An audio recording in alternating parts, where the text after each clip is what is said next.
much for having me. Lovely to see you all here.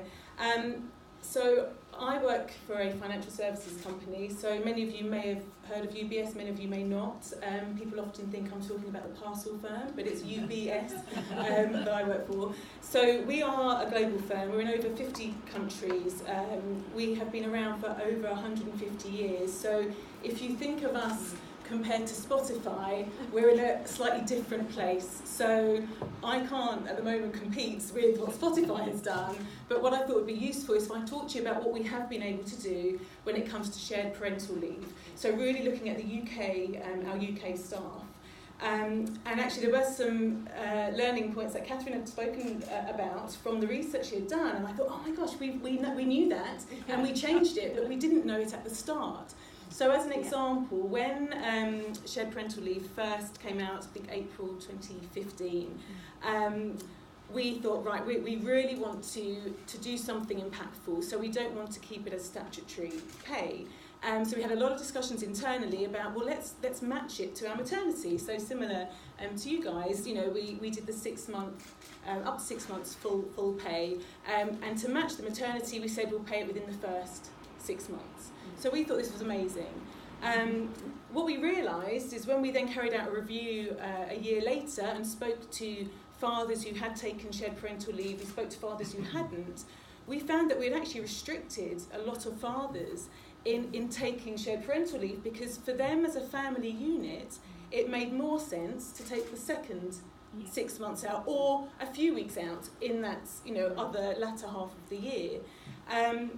So what we then did is untether that. So we then made it available to fathers to take up to 6 months at any point during the baby's first year.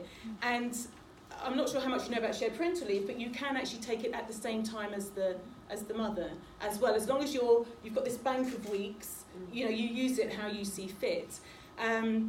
So what we're doing at the moment is about to do another review to see actually has that changed the way people have used shared parental leave. One thing we do know, in 2016 we had just 16 people take shared parental leave. That went up to 29 across 2017, but already we've had 44 cases that are underway now. So, and that was in the first 5 months of the year. We've already recorded that many. So we're hoping that's going to carry on, increasing and increasing as we go forward. But one of the stories I wanted to share is that when we carried out the review after the first year, I interviewed a couple of fathers who had decided to take up to 6 months out, and they'd taken it during that first period. And I really had to question my own biases around this, because I had images in my mind of the image in the corner of the father with the baby and actually no one else around him, because he was the primary caregiver for that time. He was doing everything. And what became clear from these two examples is that they were off for the same period of time as the mother. So it was the father and the mother off work. And I almost felt that was an injustice to the mother, because I thought, but she's still going to be holding the baby the most, or that was my assumptions. But what became clear is that for these family units, they both had slightly older siblings as well, so they had toddlers.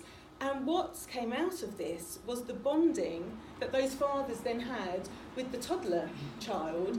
They would do so much more with that child. One of them taught their daughter to be potty trained during that period. They also were involved with the baby, but it meant that as a unit, they had the choice to make it work for them in whatever way that was. And also with those two examples, they then came back to work and had both requested a more flexible way of working. And it wasn't necessarily working part-time, but it was actually on, you know, 1 day a week I'd like to do nursery drop-off. Another day I'd like to leave early to spend more time with the family. So it shifted their thinking completely from where it had been before they had taken the leave. The other comments I wanted to make were around the awareness piece that Sarah had spoken about, and actually relating to the confidence piece. So for me at UBS, we just need to keep talking about it. There are so many people who don't know it even exists and that it's an option. So various things that we have done, but what we found was quite a big impact was word of mouth. So in those areas within the firm where a father took shared parental leave, we suddenly saw this knock-on effect because other fathers around them were seeing that it can happen, hearing about it, and it made sense for them as well. The other thing we're doing is we have various campaigns that go on, similar to you. We're currently in the middle of our parenting month, and I think, Emma, you came into our offices and saw some of the electronic screens with various pieces around that. And this month not only talks about shared parental leave, but about everything that we are trying to do for parents. And on top of that as well, we mustn't forget the support that may be needed for those individuals, male and female, for maternity, paternity, shared parental leave, but also the line managers. So one thing we really need to think about a bit more, but for our fathers, we do offer new dads coaching. When we have shared parental leave cases, which are 12 weeks or more, we look at a case-by-case basis and we offer them coaching through that. We're also thinking about how can we leverage the line manager coaching that we give to line managers of women going on maternity leave. Can we now leverage that if they've got a father going on shared parental leave? So we're trying to see how can we actually extend that support to make it better, to give people that confidence, knowing that their managers are also going to support their return as well. Okay, so we've got 3 different